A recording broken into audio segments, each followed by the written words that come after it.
Hallelujah. Hallelujah. Thank you, Jesus.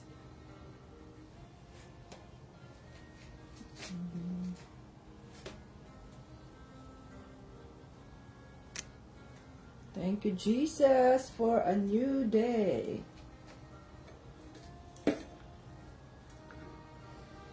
Yes, Jesus. Salamat po sa iyong kabutihan. Hallelujah. Welcome dito sa ating live. It's another day, January 15, 2024. Thank you, Jesus, sa panibagong umaga. Hallelujah. Salamat, Lord, at ako ay iyong ginising. Thank you, Lord, at binigyan mo ako ng panibagong pagkakataon na makapagsilbi ulit sa iyo, Panginoong Jesucristo. Hallelujah. Praise the Lord. Praise the Lord. Jesus Christ, King of Kings. Welcome, welcome dito sa ating live. Hallelujah. Yes! Ang pundasyon ng ating pananampalataya, John 3:16. Ayan. So, happy moments, praise God. Difficult moments, seek God. Quiet moments, worship God. Painful moments, trust God. Every moment, thank God. Hallelujah. Yan, tawagin na natin ang ating mga kasama, ang ating mga kapatiran, mga kapamilya, mga kaibigan. Tawagin na natin sila para tayo makapag-umpisa na. Ayan, no? Makapag-umpisa na tayo. Late na namang nagising. Late si Tita Bits ng 12 minutes. Pasalamat sa Diyos at ako pa rin ay nakapag-live. Hallelujah, Jesus. Thank you, Jesus. Thank you, Jesus.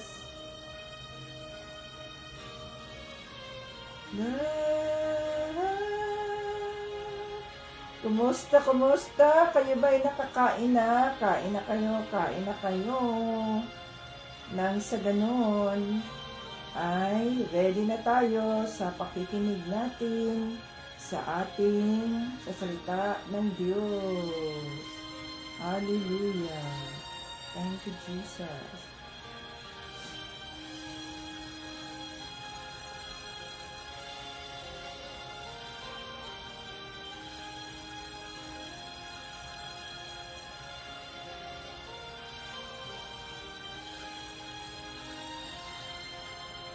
To serve you today, glory to God Almighty.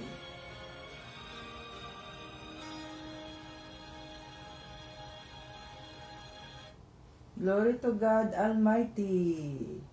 Ayan, mga ka-Team Jesus. So tayo ay magpuri na tayo. Nandito na ba kayo? Shout out sa inyong lahat.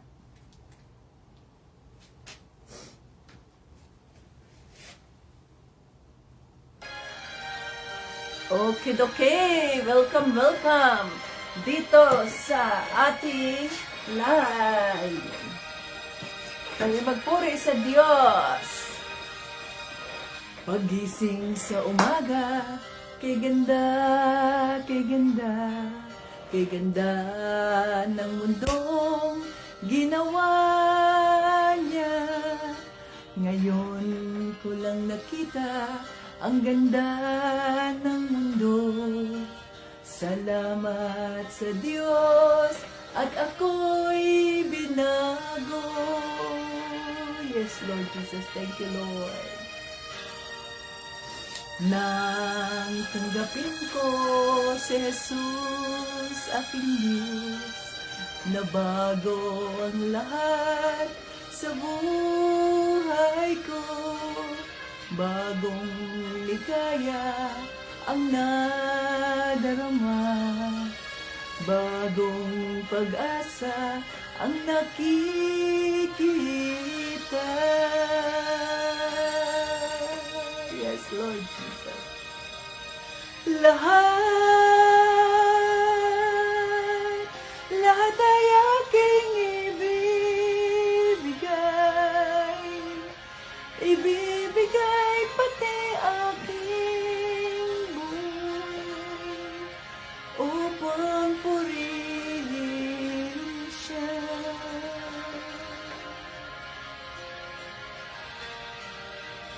lahat ay aking ibibigay pati aking buhay upang purihin siya.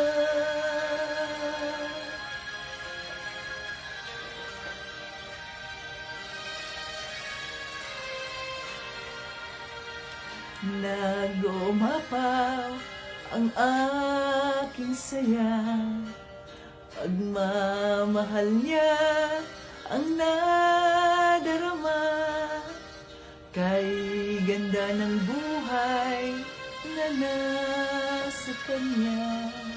Purihin ng Diyos, purihin si Jesus.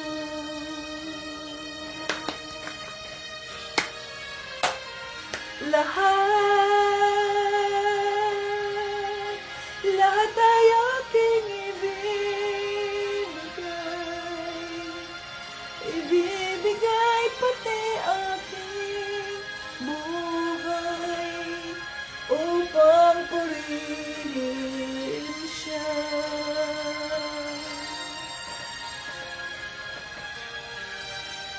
Lahat ay aking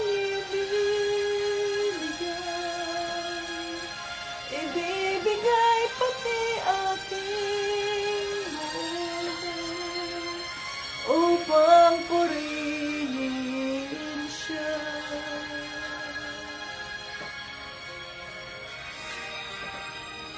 Oh, hallelujah. Yes, Lord Jesus. Lahat ay aming ibibigay sa iyo.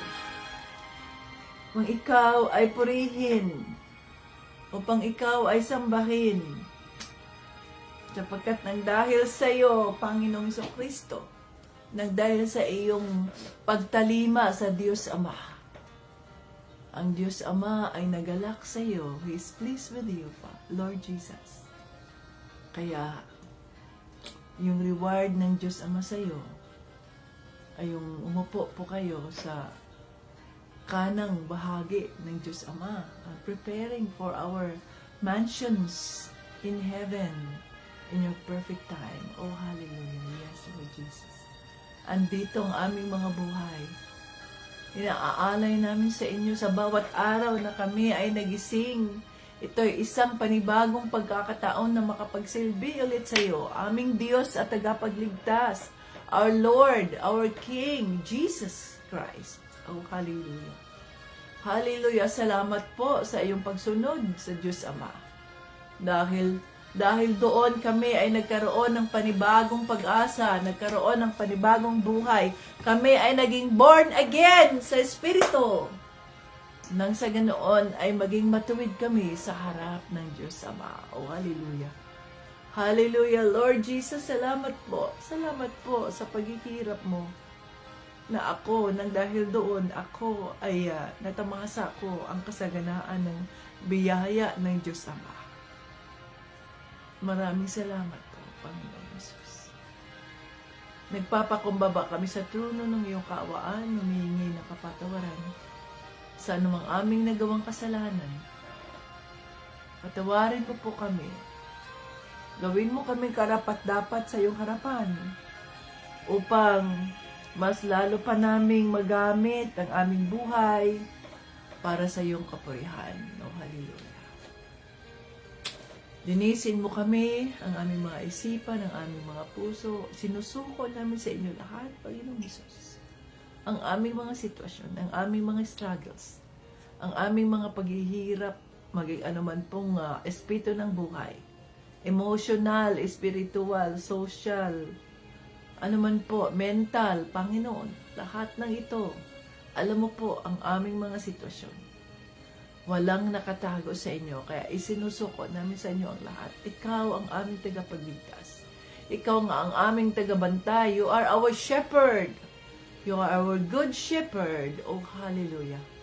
Thank you, Jesus. Thank you, Lord Jesus. Oh, hallelujah. Prepare our hearts. Ihanda mo ang aming mga puso para sa iyong mga salita. Na yung mga salita na ito ay hindi mawawala, ay hindi manakaw ng kaaway ng Diyos. Kundi ito ay aming magagamit, maging buhay na patotoo na ikaw ang Diyos na totoo at dapat nakilalanin sa buong sanlibutan. Hallelujah, Jesus. We praise you, we adore you, King of Kings and Lord of Lords. We welcome the Holy Spirit in our midst today. Come, Holy Spirit, I need you now. I need your anointing, come in your power. I love you, Holy Spirit. You captivated my soul, and every day I learn to love you more. Come, Holy Spirit, I need you now. I need your anointing, come in your power. I love you, Holy Spirit. You captivated my soul, and every day I learn to love you more. I'm reaching for your heart. You hold my life in your hands, drawing me closer to you. I feel your power renewed. Nothing compares to this place where I can see you face to face. I worship you in spirit and in truth. I'm reaching for your heart. You hold my life in your hands, drawing me closer to you. I feel your power renewed. Nothing compares to this place where I could see you face to face. I worship you in spirit and in truth. I'm reaching for your heart. You hold my life in your hands, drawing me closer to you. I feel your power renewed. Nothing compares to this place where I could see you face to face. I worship you in spirit and in truth. We worship you in spirit and in truth. Yes, Holy Spirit, sinasamba ka namin sa Espiritu at sa katotohanan. Oh, hallelujah. Mangusap na naman kayo sa araw na ito. Maraming salamat po sa iyong pangungusap kahapon. At minabalik namin sa inyo ang lahat ng papuri at parangal dahil ikaw po ay nangusap at natuto kami sa mga salita kahapon, Holy Spirit. Thank you for the revelation. At ngayon na naman, we are excited kung ano na naman po ang revelation na inyong ibibigay sa amin. Sa bawat araw ay nagre-reveal po kayo, banal na Espiritu, ng mga kaalaman, ng mga karunungan na maaaring hindi namin alam. Subalit, you are the source of all wisdom and understanding. Oh, thank you so much, Holy Spirit. Be with us, lead us. Itago mo po ang iyong lingkod sa cross ni Jesus na hindi ako ang makikita, kundi ang makikita ng tao, ang mararanasan, ang maririnig ng tao ay ang iyong kagalingan, ang kagalingan ng Diyos Ama, ang kanyang kaawaan na walang hanggan, ang kanyang pagmamahal na labis-labis sa bawat isa. Oh, hallelujah. Maraming salamat po. We declare na ang live na ito ay holy, sanctified by the blood of Jesus at magkaroon kami ng maayos na internet connection, na makaraos kami ng maayos hanggang sa matapos ang aming Bible study. Maraming salamat po hanggang sa muli. Hallelujah. Binabalik namin sa inyo ang lahat ng papuri at parangal sa pangalan ni Jesus at ng banal na Espiritu. Amen! Hallelujah! Praise the Lord Jesus Christ. Thank you, Jesus, sa kanyang kabutihan. Ayan. So tayo ngayon ay nandito na sa Miyerkules ng umaga dito sa Houston, Texas. Sa inyo dyan ay Miyerkules ng gabi, no?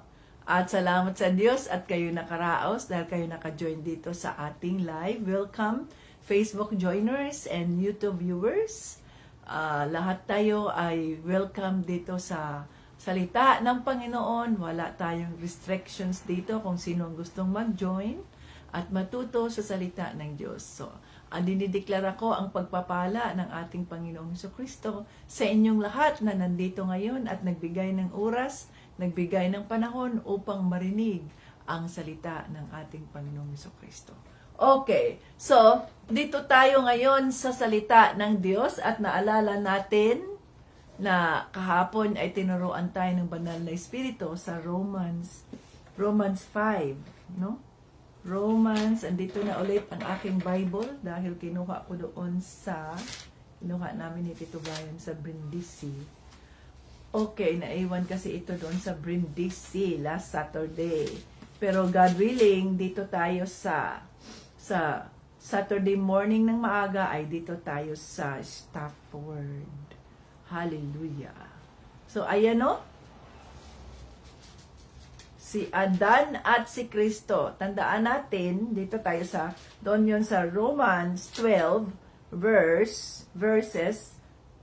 Romans 5 verses 12 to 21. Na kung saan tinuruan tayo ng Holy Spirit, mga ka-Team Jesus, na si Adan, ang dulot ni Adan ay ang kamatayan.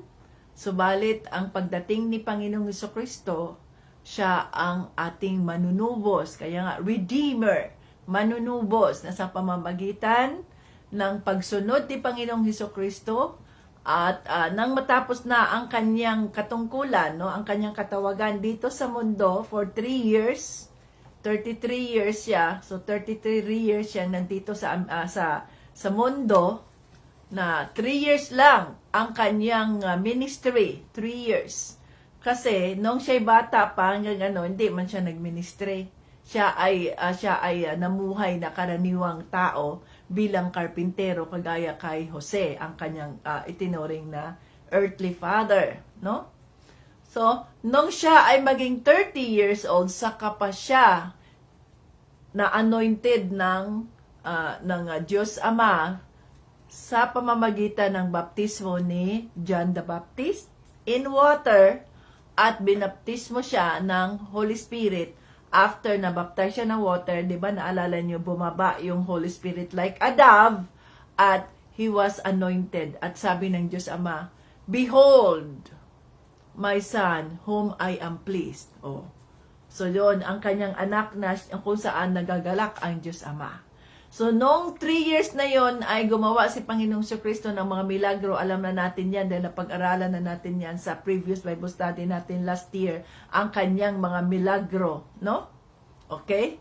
So, ngayon, nung natapos na ang kanyang earthly life at nasunod niya ng matiwasay, ng may pagpapakumbaba sa kanyang puso, ang katungkulan, ang katawagan niya dito sa mundo, ay kaya nga na-rapture si Panginoong Jesucristo. 'Di ba? Alam natin na siya ay pinatay ng mga Hudiyo.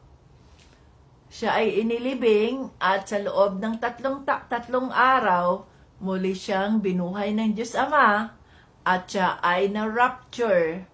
Na-rapture siya. So, bumalik na siya sa langit at siya ay nakaupo, seated at the right hand of the Father. Ayan. So, yan ang nangyari kay Panginoong Jesucristo sapagkat sinunod niya ang kalooban ng Diyos Ama. Hindi yung kanyang sariling kalooban, not my will, but your will be done. Yun ang sabi ni Panginoong Jesucristo. Kaya napakaganda ng mensahe ng Holy Spirit. Yan, no, binabalik-balikan ko. Kaya yon, na-late ako ng pag-live dahil ang sarap ng pakikinig ko doon sa salita ng Diyos at sabi ko, "Oy, 6:00 na pala." Kaya nag-prepare na ako ng aking thumbnail, ang aking title ng ating Bible study.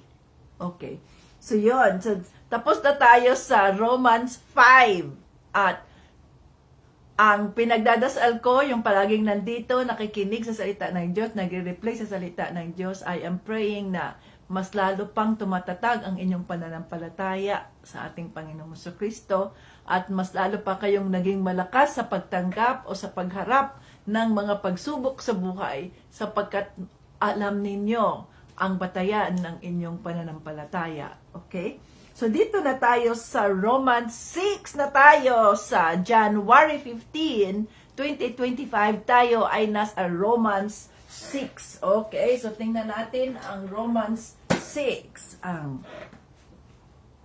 Romans 6, ang bagong buhay kay Kristo. O, see, magkaroon na tayo ng panibagong buhay. Kaya nga, we are born again. Born again na tayo dahil sa sakripisyo ni Panginoong Hesukristo. So, lagyan natin ng marker ang ating mga Biblia. Ngayon ay 1:15:25. So, mula sa kay Romans 6 Romans 6 verses 1 to 14. 1 to 14 tayo mga ka-Team Jesus. 1 to 14. Ayan. 1, 15, 25. Okay. So, pag-aralan natin ang salita ng Diyos.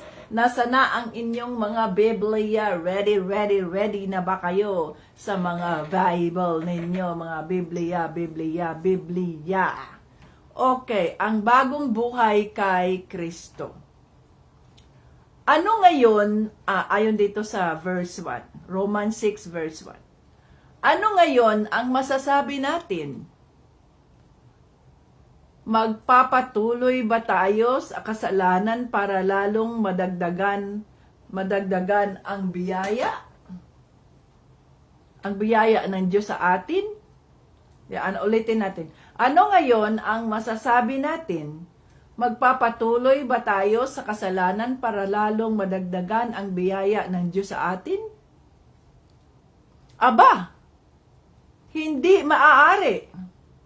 Hindi maaari na magpatuloy pa tayo sa pagkakasala dahil ang kasalanan ay wala ng kapangyarihan sa atin. So, ayon sa to, Romans 6 verse 2, hindi tayo pwedeng magpatuloy sa ating mga kasalanan dahil nga binago na tayo ng Diyos. Binago na tayo, may bagong buhay tayo kay Kristo. I am a new creation in Christ Jesus. So magpapatuloy ba tayo sa ating pagiging makasalanan? No. Para madagdagan ang biyaya ng Diyos? No. Wala ng kapangyarihan sa atin ang kasalanan. Sa makatuwid, huwag tayong magpapatuloy na magpakasala o gumawa ng kasalanan sapagkat malinis na tayo sa dugo ni Kristo. Babalikan pa ba natin ang ating pagiging basura? Babalikan pa ba natin ang ating pagiging putik? Ano? Nasa 3 tayo. Hindi ba ninyo alam na noong binautismuhan tayo kay Hesukristo? Ayan na ang baptism. Binautismuhan tayo kay Hesukristo. Nangangahulugan ito na kasama tayo sa kanyang kamatayan. Kaya noong binabautismuhan tayo, namatay tayo at inilibing na kasama niya.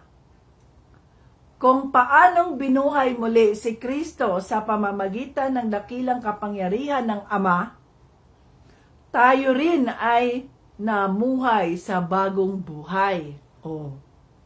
So ayon dito, wala ng kapangyarihan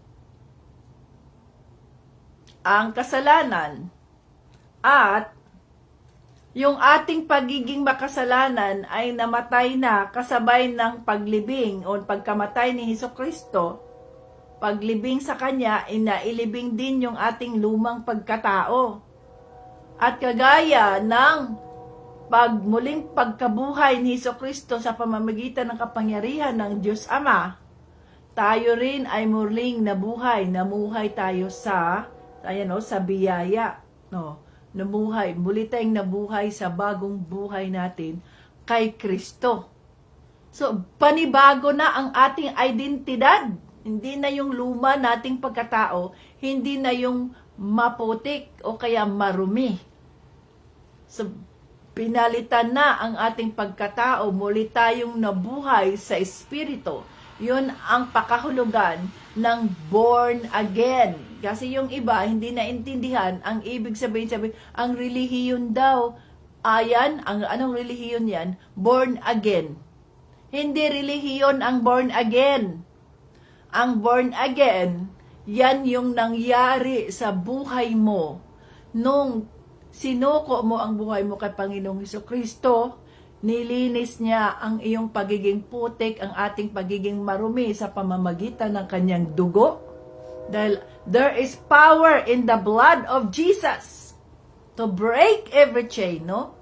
Sa pamamagitan ng kanyang dugo ay nalinis tayo at namatay na ang ating lumang pagkatao, ang aking pagiging, ako na si Abita, ang lumang Abita ay namatay na, inilibing kasabay ng paglibing ni Panginoong Kristo, at ako ay muling nabuhay kagaya ng pagkabuhay muli ni Panginoong Hesus ayon sa kapangyarihan ng Diyos Ama. Kaya hindi na ako ang dating Abita. Hindi na ikaw ang dating ikaw kung tinanggap mo ng seryoso si Panginoong Hesukristo at naintindihan mo kung bakit ka muling nabuhay o kaya naging born again ka sa Espiritu. Yan ang makahulugan sa born again. Hindi yan relihiyon ang born again. Okay? So, yan o. Dito na tayo sa 4.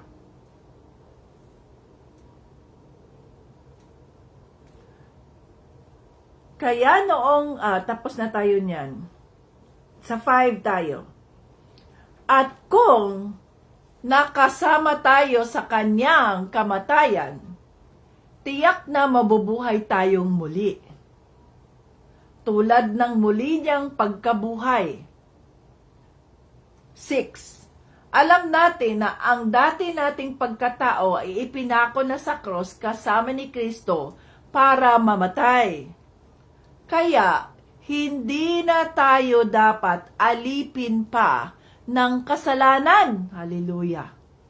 So, ipinako na sa cross yung ating pagiging makasalanan, mga ka-Team Jesus.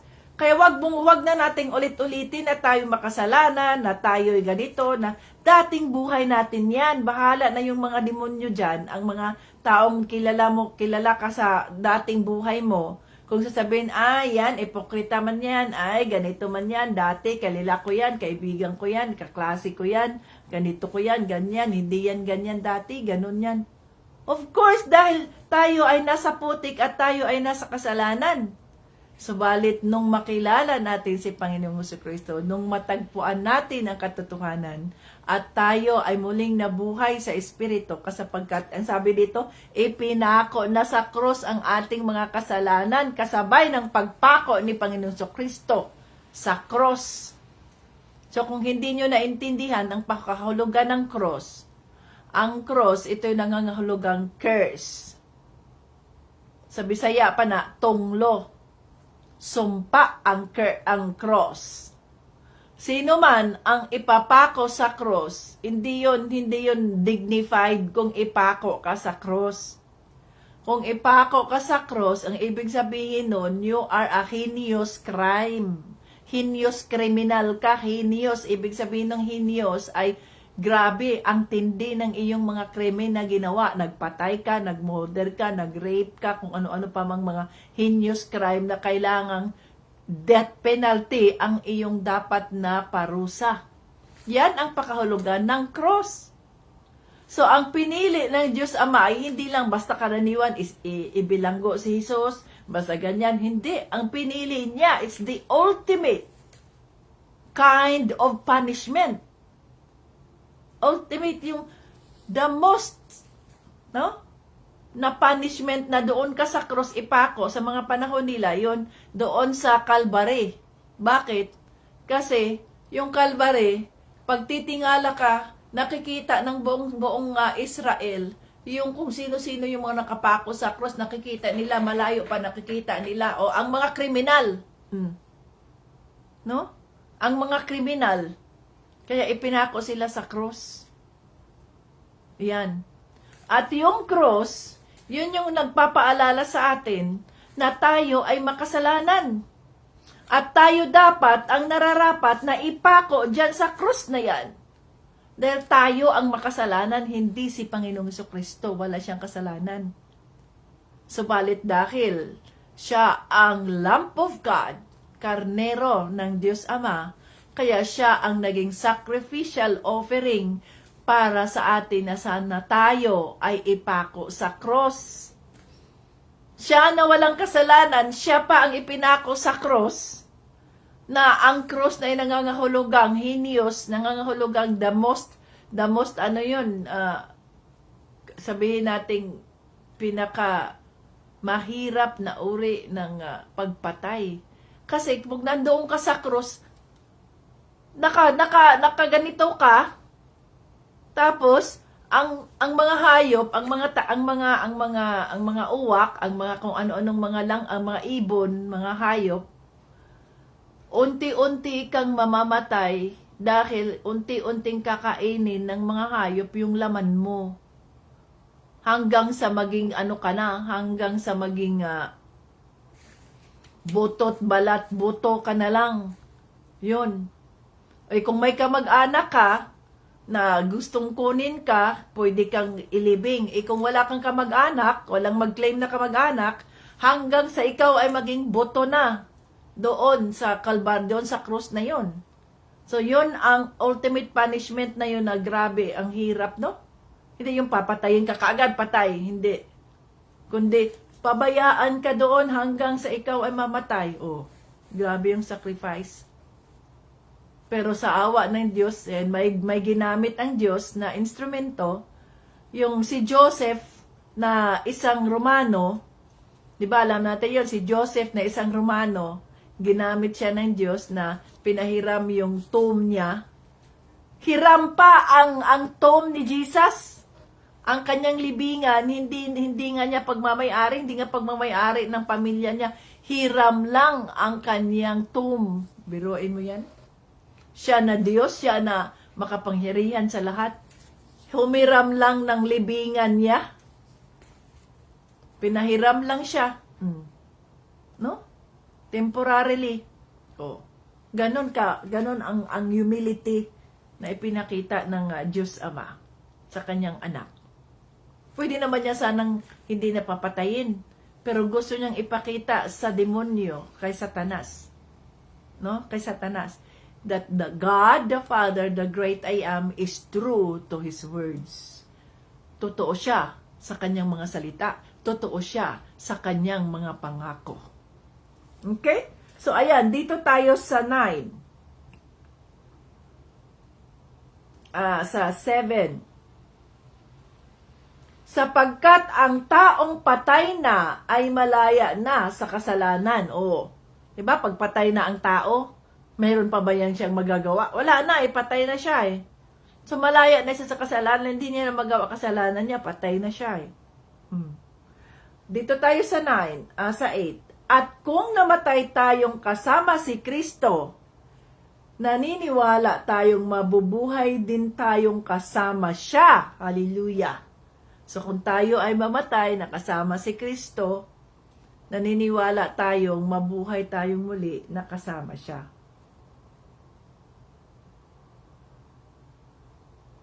Dito tayo, sapagkat alam nating si Kristo'y muling nabuhay at hindi na muling mamamatay.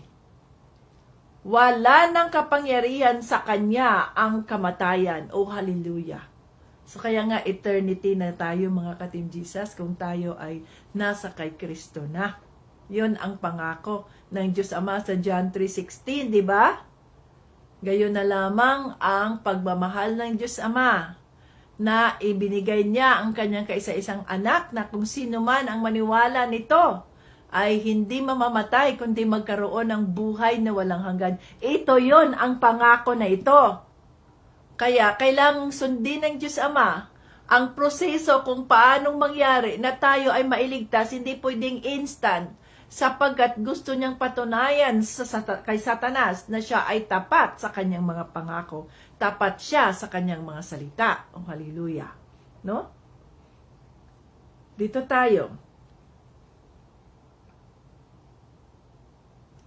Sa 10, minsan lang siyang namatay para sa kasalanan ng mga tao at nabubuhay siya ngayon para sa Diyos. So, minsan lang namatay si Jesucristo at hindi na siya muling mamatay. Hindi kagaya sa mga ibang mga founder ng mga relihiyon na sila ay namatay at hindi na sila muling nabuhay kasi sila ay mga karaniwang tao lamang.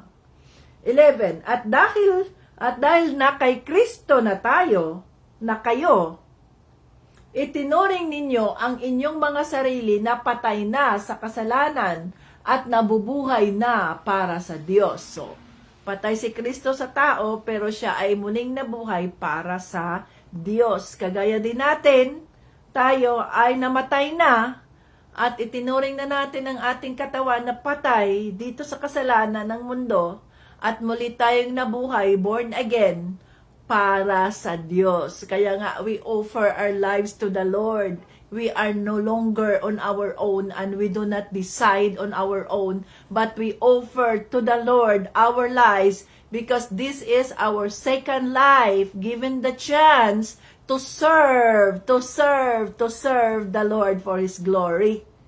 Hindi tayo naging born again para sa sarili natin, kundi tayo ay naging born again in spirit para sa Diyos, not for ourselves. That's why we are for the service of God. Yan na. Maliwanag na sa atin yan. Okay? Huwag, dito tayo sa 12. Huwag na ninyong paghariin ang kasalanan sa inyong katawang may kamatayan, para hindi na ninyo sundin ang masasamang hilig nito. Okay? Kaya huwag na daw nating sundin yung ating kasamaan, yung kasalanan ba? Kasi wala na tayo doon eh. Wala na tayo doon. Kaya kailangan na nating talikuran yun at kalimutan natin yung mga kasalanan na yun. No? Patay na tayo sa mga kasalanan na yun, mga ka-Team Jesus. Number 13. Huwag na ninyong gamitin ang alinmang bahagi ng inyong katawan sa paggawa ng kasalanan. Sa halip, ialay ninyo ang inyong sarili sa Diyos bilang mga taong binigyan ng bagong buhay. Ilaanin ninyo sa Diyos ang inyong mga katawan sa paggawa ng kabutihan. Hallelujah. So, tandaan ninyo yan ha. Ito sa Romans 6. Romans 6:13.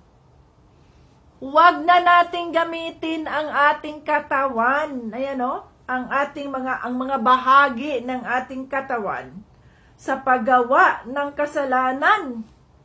Sa halip, ilaan ninyo ang inyong sarili sa Diyos bilang mga taong binigyan ng bagong buhay. Ilaanin nyo sa Diyos ang inyong katawan sa paggawa ng kabutihan. Kaya yan na tayo mga ka-Team Jesus. Dahil tayo ay patay na sa ating makamundong kasalanan, ang buhay natin, ang mga bahagi ng ating katawan, kagaya ng ating katawan, halimbawa kung ikaw, kagaya kay Magdalena, kung siya ay ginamit niya ang kanyang katawan, no? Ang kanyang katawan upang magbigay aliw sa mga lalaki at binabayaran siya, yon ang kanyang naging business. So hindi na dapat gamitin yung katawan na yan para sa ganong sitwasyon, sa ganong bagay, sapagkat yun ay sanctified by the blood of Jesus. Patay na yung pagiging prostitute ni Magdalena. Muli siyang binigyan ng pagkakataon upang magsilbi sa Diyos. Kaya siya nga ay naging disipulo ni Kristo. Nagsilbi na siya kay Kristo. Kagaya rin sa atin, ang ating mga katawan, kagaya ng mata, ang mata natin ay makasalanan. Kung ano-anong mga nakikita, yan ang lust of the eye, kung ano-anong mga nakikita, lust of the flesh, no? Yung mga senses natin, ilong, bibig, tainga, kamay, katawan, kung anong mga nakikita, anong naaamoy, kung anong mga gustong sabihin, naririnig. Huwag na nating gamitin itong ating mga katawan, bahagi ng ating katawan, upang magamit sa kasalanan, no? Bahagi ng inyong katawan sa paggawa ng kasalanan. Kundi gamitin natin itong ating mga katawan, bahagi ng ating katawan, upang ialay natin sa Diyos, ha? Holy, sanctified by the blood of Jesus. Ngayon ang tanong, yung mga pag-inom-inom ninyo dyan, yung mga umiinom-inom kayo ng mga alak, umiinom kayo ng mga serbisa, kung ano-ano mga iniinom ninyo dyan, kung sino-sino man kayo dyan, sa palagay ninyo na nagagalak ang Diyos Ama niyan, nagagalak ang banal na Espiritu sa pagsira ninyo sa katawan ninyo? No. Kung alam mong na ikaw ay naging born again na sa Espiritu at tinanggap mo nga si Panginoong Jesucristo, you are no longer on your own. You do not decide for your body anymore. Ang banal na Espiritu ang magdesisyon sa katawan mo para sa kapurihan ng Diyos Ama. Lord, here I am. Gamitin mo ang buhay ko. Gamitin mo ang puso ko. Gamitin mo ang katawan ko. Kaya, pag mayroong mga pag-aabuso sa katawan, the Holy Spirit will convict you. Remember, your body is not your own anymore. Your body is owned by God. You already surrendered it. You are already dead in your own body. The body that you have is not yours anymore. It is for the Lord. Kaya dapat gamitin natin ang ating mga katawan, ang bahagi ng ating katawan, ang ating tainga, gamitin natin yon upang tayo ay makarinig sa salita ng Diyos, kagaya ng ginagawa natin ngayon. Gamitin natin ang ating tainga upang makarinig sa mga pagpupuri sa Diyos, sa mga pagkanta sa Diyos, at gamitin natin ang ating mga bibig upang purihin siya, kantahan siya, pasalamatan siya. Ganun ang dapat nating gawin. Gamitin natin ang ating mata upang makita natin ang kagandahan ng Diyos, ang kagalingan ng Diyos, ang kanyang kapangyarihan. At nang siya ay mapurihan, gamitin natin ang ating mga bibig, ang ating mga dila, nang sa ganoon maibahagi sa ating kapwa, sa ating pamilya, at sino pa man na nangangailangan ng tulong, nangangailangan ng ating ng pagmamahal ng Diyos sa pamamagitan ng buhay natin, upang makilala nila si Kristo at magaya din sila sa atin, na nakaranas ng kapayapaan na hindi kayang ibigay ng sanlibutan sa kabila ng paghihirap ng buhay, sa kabila ng mga pangkaguluhan ng mundo. Tayo pa rin ay mayroon pa rin tayong kagalakan sa puso, mayroon pa rin tayong kapayapaan, nagpapatuloy pa rin tayo sa pagpupuri sa Diyos, nagpapatuloy pa rin tayo sa pagpapasalamat sa Kanya, sapagkat ang ating katawan, ang ating tainga, kaya yung ating tainga, huwag natin gamitin sa pakikinig ng mga malalaswang mga kung ano-ano. Ang ating mga mata, huwag natin gamitin sa panunood ng mga malalaswang mga kung videos at iba pa na walang kwenta. Ang ating ilong ay gamitin natin sa tama, ang ating bibig ay gamitin natin, ang ating mga kamay ay gamitin natin. Kaya nga, Team Jesus, requirement natin sa Team Jesus na dapat mayroong kayong cellphone. No? Kasi kung mayroong mga grupo na kung saan wala silang ibang ginagawa kundi ang magpost ng mga ng mga paninira sa kapwa, ng mga paninira sa Diyos. Tayo na nasa poder ni Panginoong Jesucristo, ang ating cellphone ay gagamitin natin yon para magpost tayo ng mga salita ng Diyos, magpost tayo ng kagalingan ng Diyos, magpost tayo ng mga pasasalamat sa Diyos. Bahala na kung anong sasabihin ng iba, sapagkat hindi sila ang ating pinupurihan, kundi ang Diyos Ama, si Panginoong Jesucristo, ang banal na Espiritu. Ganon. Paano kayo maging epektibong warrior ni Panginoong Jesucristo kung ang inyong mga cellphone ay sira? Kaya nga, ingatan ninyo mga cellphone. Huwag niyong ipapalaro yan sa mga anak ninyo. Kayo ang makikipaglaro sa mga anak ninyo, hindi yung cellphone nyo. Give time for your children. Hindi yung pabayaan nyo yung mga anak nyo naglalaro dyan sa cellphone nyo. Ikaw, kung ano-ano mga ginawa mo, o anong nangyari, sira yung cellphone mo. O, paano ngayon yan? Hindi ka na maging warrior ng Diyos. Kasi, social media na tayo ngayon. Social media. Lahat ng tao ay nandito sa Facebook, sa YouTube, sa Messenger, saan pa man yang iba. So, kailangan natin gamitin yung mga technologies na ibinigay ng Diyos sa tao upang mas lalo siyang makilala sa sanlibutan. Hindi natin gamitin yung mga gadgets na binigay ng Diyos para kung ano-anong mga ginagawa natin dyan, mga selfie at iba pa. Kundi gamitin natin ang mga gadgets na binigay ng Diyos para sa kanyang kapurihan. Ganun yung dapat, mga ka-Team Jesus. Ha? Kaya ingatan natin ang mga cellphone natin. Itong mga cellphone, ingatan natin. Sapagkat yun ang ating instrumento. High-tech na tayo ngayon eh. Kahit nasa bahay lang tayo, sabihin mo, nasa bahay lang ako. Paano yan? Hindi ako makapag-share ng Word of God kasi nasa bahay ko. No! Pwede kang tumawag sa pamamagitan ng cellphone mo. Pwede kang tumawag sa pamamagitan ng gadgets mo. Pwede kang mag-message doon sa mga kaibigan mo, messenger, sino pa man. Pwede kang mag-video call, pwede kang kumusta kayo dyan. Napakabuti ng Diyos. Ang Diyos ay mabuti. Ako, ganito, ganyan. Na makapag-testify ka na. Di ba? We are considered warrior of God. Kung ang demonyo may mga warrior, nagkalat, ang dami. Ngayon, anong gagawin ng mga Kristiyano? Ang mga Kristiyano lang ba, tatahimik lang? Dahil kontento na tayo, dahil magsaya naman tayo, may kapayapaan naman tayo, nandito si Kristo sa puso ko, kasama ko naman siya, I'm good. No! Tayo ay muling binigyan ng Diyos Ama ng panibagong buhay upang hindi para sa ating sarili, kundi para sa Kanya. O, nakita mo dyan, no? Ha? Offer yourselves to the Lord, to God. Yung mga katawan natin, mata natin, ano pa man, bibig, kamay, gamitin natin itong mga kamay na to para mag-share dyan ng Word of God. Ang ating mga paa, pumunta tayo doon sa ating mga kapitbahay, pumunta tayo doon sa mga kapamilya, bisitahin natin sila. I-share natin ang kabutihan ng Diyos, ipagdasal natin sila. Yan ang dapat gawin ng isang taong na kay Kristo na. Dahil kung tayo ay na kay Kristo na, hindi tayo nagiging selfish. Na sarili lang natin iniisip natin, akin, ako. No, nung tayo ay nasa mundo pa lang, buhay tayo sa mundo, ang iniisip natin ay sarili natin, ako, ang akin. Ako. Pero nung tayo ay namatay at nailibing kasama si Kristo, yung ating pagiging makasalanan ay tapos na. Naipako na sa cross, 'di ba? Sabi diyan.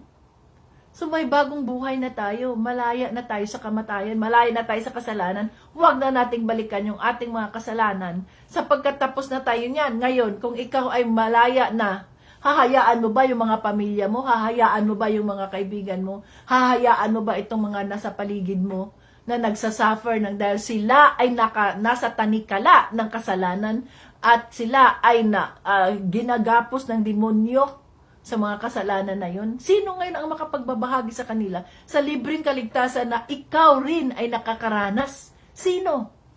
Yun bang mga nasa mundo? No. Yung nasa kay Kristo, tayo, may obligasyon tayo na magbahagi. Kaya nga, offer the parts of your body should be used for the glory of God.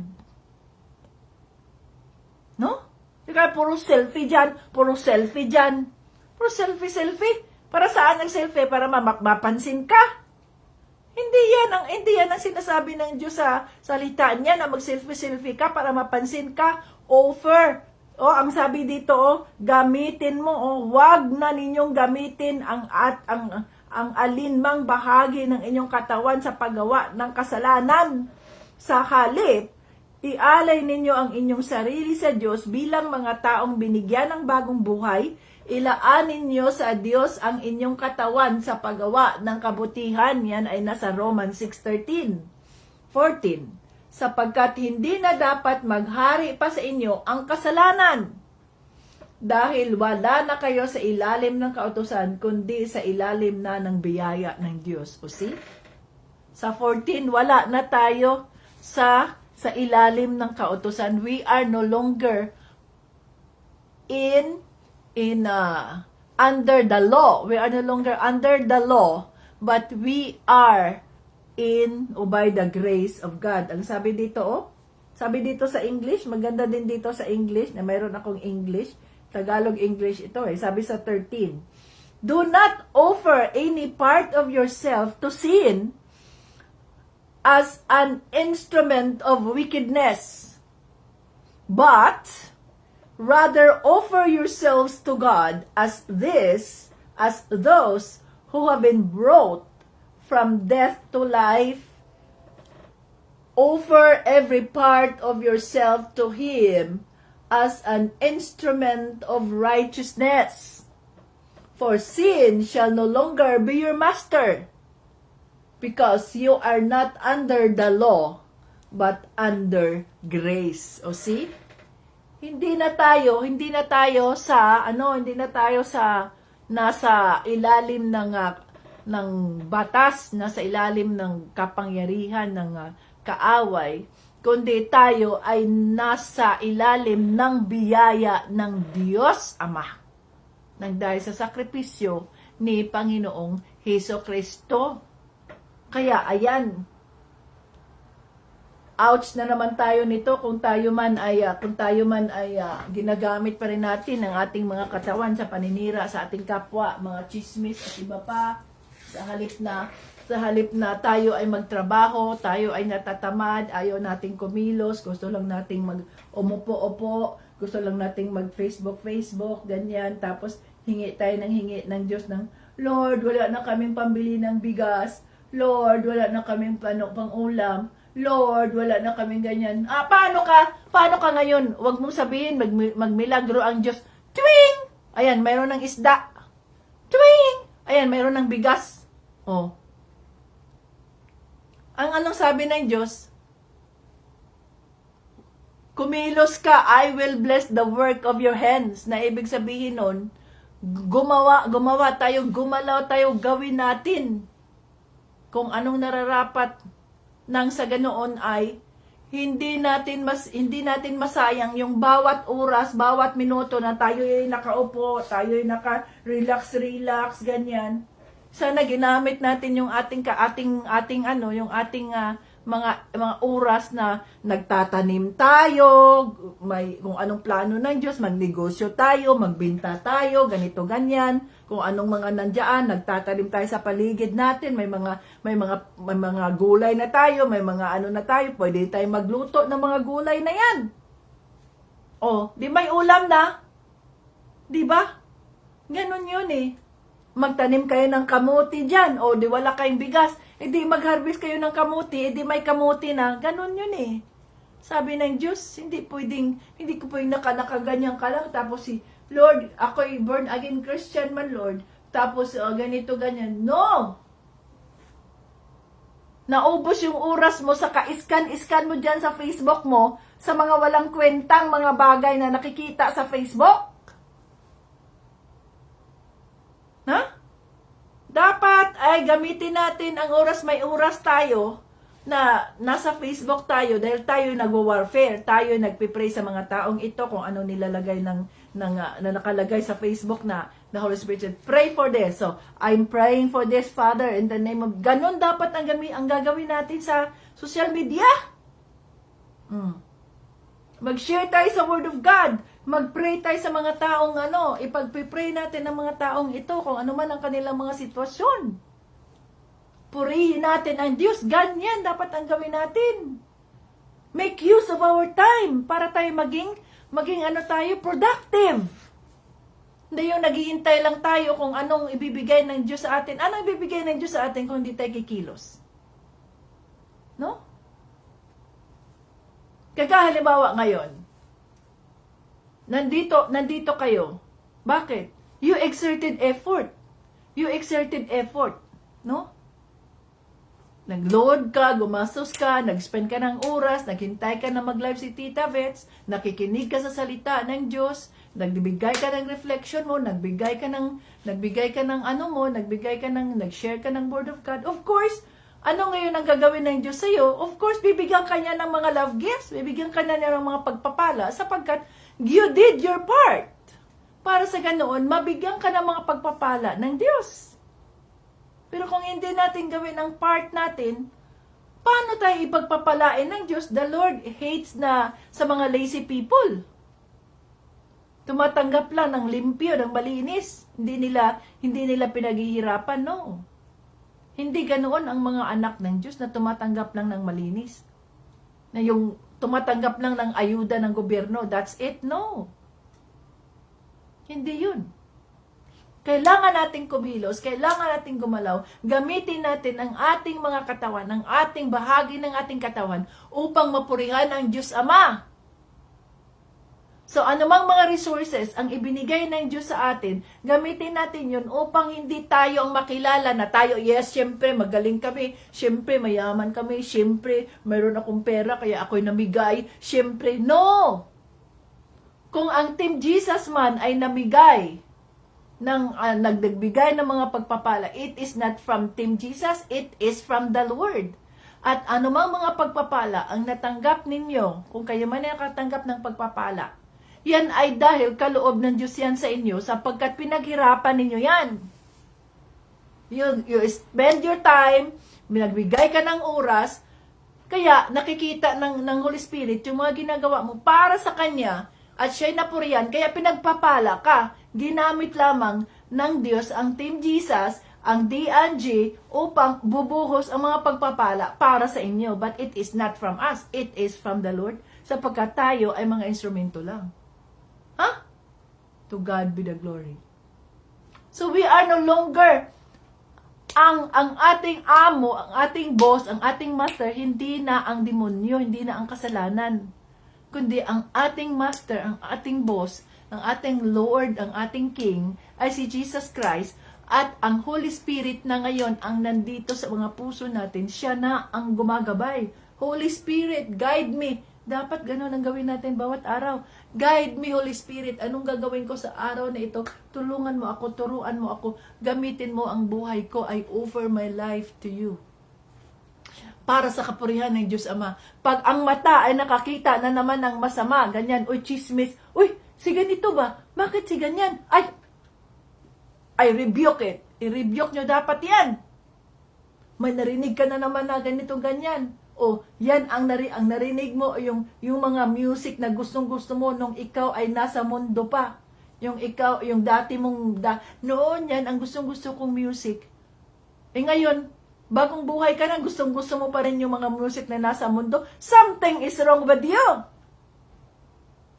Ako, wala na akong ano dyan sa mga music sa mundo. Why?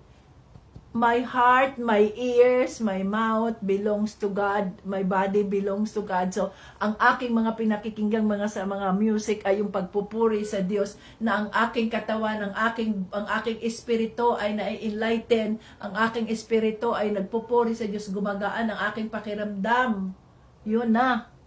Sinasanay ko na ang aking katawan, ang aking espiritu na magpupuri sa Diyos, sapagkat ako I am hopeful dahil tinanggap ko na si Panginoong Jesucristo. Ako ay nabaptismo na sa tubig at sa espiritu. Ako'y naniniwala na ako ay kasama kay Kristo sa pamamagitan ng biyaya ng Diyos Ama. Ako ay mapunta sa langit, kaya pinapractice ko na yung aking sarili, ang aking katawan na magpuri sa Diyos, magpasalamat sa Diyos. Hallelujah! Kumakanta sa Panginoon, sumasayaw sa Kanya, kumakaway sa Kanya, sapagkat yun ang aking gagawin pagdating ng panahon na kukunin na ako ng Diyos dito sa lupa. Oh. No? So yun. Pagkatapos ng live, nakikita ko doon, pinakita ng Diyos sa akin yung mga nag-a-attend dito, may nag-a-attend dito. Kaya nga, naglagay ako ng sad face doon sa comment. Kasi sa New Year, pinakita ng Holy Spirit sa akin, nag-celebrate kayo dyan sa New Year, ang dami yung mga pagkain ganyan. Pero pinakita ng Diyos sa akin, nag-picture pa kayo ng inyong mga parang may bowl dyan, tapos may rice, tapos may mga itlog na puti na mga itlog, tapos may mga nakalikit na mga pera, ganyan-ganyan. Tapos dinideklara ninyo na si Kristo ay ang inyong Diyos. Yan ay kasalanan. Opposite ba niyan sa pagtuturo ni Kristo? Anong sabi ni Kristo? Ang sabi ni Kristo, do not worry about tomorrow sa Philippians, for tomorrow has its own worries. Do not worry, nor fret. Present your petition to the Lord. Oh. Ano ngayon ang gamit ng mga ano nyo dyan, yung mga, may bowl dyan, tapos may itlog, mga 12 eggs yata, kasi 12 months, tapos may mga nakalikit na perang ganyan. Anong gamit niyan? Sino natutuwa sa inyo dyan? Ang Diyos natutuwa na gumawa kayo ng ganyan? No. Ang demonyo natutuwa sa iyo kasi nagdadalawang isip ka sa pwedeng gawin ng Diyos sa buhay mo sa 2025 sa halip na manahimik ka, isuko mo ang 2025 sa Kanya, na magdasal ka, ang parang ang iyong isip ay nandoon na ang iyong tiwala ay nandoon na sa prosperity bowl mo yan, na may mga itlog na yan, kung may mga pera at kaaninda o bigas. O, yung mga nandito nag-a-attend sa aking live, nakikita ko yon. Nandoon yon, mayroon kayong mga prosperity dyan, at kung isa kayo sa nalagyan ko ng sad face yan, na pinakita ng Holy Spirit sa akin yon. You have to change. You have to trust the Lord in every day of our lives. In every day of our life. Siya ang nararapat lang nating pagkatiwalaan. Hindi kung ano-anong mga bagay ang ginagawa natin. So, ayan mga ka-Team Jesus. Oh, wow! 7:50 na! Overtime. Pasensya na kayo. At ang sarap na magsalita, no? Sa presensya ng banal na Espiritu. Hallelujah. Holy Spirit, salamat po. Ang sarap ng iyong revelation, ang sarap ng iyong pananalita. Na-rebuke na naman kami. Salamat po sa rebuke, Holy Spirit. Dahil sa pamamagitan niyan ay kami ay natututo at nababago namin ang aming mga buhay. Maraming salamat na kami ay hindi na alipin ng kasalanan. Na kami ay may bagong buhay na. At kami ay hindi na nasa ilalim ng batas, kundi kami ay nasa ilalim ng biyaya ng Diyos Ama. Oh hallelujah, oh hallelujah. Andito ang aming mga puso, andito ang aming mga katawan, ang aming mata, ang aming ilong, ang bibig, aming tainga, kamay, iba pang bahagi ng aming katawan. Lord, andito, ino-offer namin sa inyo, Panginoong Hesus, gamitin niyo po ang aming mga katawan, ang aming mga buhay, upang sa ganoon po ay ikaw, ang Diyos Ama, ang mapurihan sa anumang aming mga sasabihin, sa anumang aming mga gagawin, sa anumang aming mga ikinikilo, sa aming mga nararamdaman, sa aming mga iniisip, sa aming mga naririnig, sa aming mga nakikita, at kung saan kami pumupunta. Diyos Ama, Lord, we offer them to you. Patawarin mo kami kung kahit kami ay mga Kristiyano na, ay minsan ay naging makamundo pa rin kami. Patawarin mo po kami, turuan mo kami, Holy Spirit. Gabayan mo po kami sa bawat araw ng aming buhay, na walang ibang mapurihan sa aming mga buhay kundi ikaw, kundi ang Diyos Ama. Oh, hallelujah. Salamat po sa mga salita. Seal those words with the precious blood of Jesus, na hindi ito manakaw ng kaaway ng Diyos sa aming mga isipan, sa aming mga puso, na paulit-ulit namin pakinggan ang iyong mga salita. Nang sa ganoon, Panginoon, ito po ay tumatatag, ito po ay mananatili sa aming mga puso, at ito ay magagamit namin sa araw-araw na pagharap ng mga pagsubok sa buhay, na talikuran namin ang mga kasalanan, na iwaksin namin, at we refuse to follow sin, sapagkat kami ay may bagong buhay na. We are born again in spirit. Oh, hallelujah, Father. Thank you so much, Lord. Pagpapalain mo po, Panginoong Diyos Ama, ang mga anak mong nandito ngayon sa live mo at nakikinig, nag-spend ng oras, ng kanilang pera, ng load, upang makinig sa iyong mga salita. Panginoon, pagpapalain mo po sila ng siksik, liglig, umaapaw. Anuman po ang kanilang mga desire ng mga puso nila, let it come to pass according to your purpose and your glory, in the name of Jesus. At ingatan mo ang aming mga pamilya, ang kanilang mga pagtulog, ang kanilang mga trabaho. You will bless the works of the hands, of our hands. for your purpose and your glory. Oh, hallelujah. Jesus, we praise you. We glorify you. Hallelujah. Salamat po, Holy Spirit, sa iyong revelation sa araw na ito. To you be all the glory and honor, Father God, in Jesus' name. Amen! Woohoo! Hallelujah! Thank you, Jesus, sa iyong kabutihan. Ayan! Team Jesus! So, kumusta? O, ayan na, rebuke na naman tayo. Rebuke is real. Pero sa pamamagitan ng rebuke, tayo ay natututo at tayo ay mas lalo pang we become humble ba sa harap ng Diyos na wala talaga tayong pwedeng ipagmayabang because it is by the grace of God that we are saved. To God be the glory. Hanggang sa muli, Jesus loves us. Maraming salamat sa inyong pag-join at huwag kayong makalimot na maglagay kayo dyan ng inyong mga reflections. Maglagay kayo ng kasama din sa YouTube ay maglagay din kayo ng inyong mga reflections at sa inyong mga Bibles ay gawa kayo ng album sa bawat araw kasama na ang linggo, no? Wag nating i-escape nang sa ganun ay tuloy-tuloy lang tayong matuto sa salita ng ating Panginoon Jesucristo. So ang Diyos na ang magpapala sa ating lahat. He is preparing, blessings upon blessings na hindi natin alam at hindi natin iniisip at alam niya yun. Kasi alam niya ang ating mga pangangailangan. So God bless sa ating lahat hanggang sa muli. Jesus loves us. Bye-bye.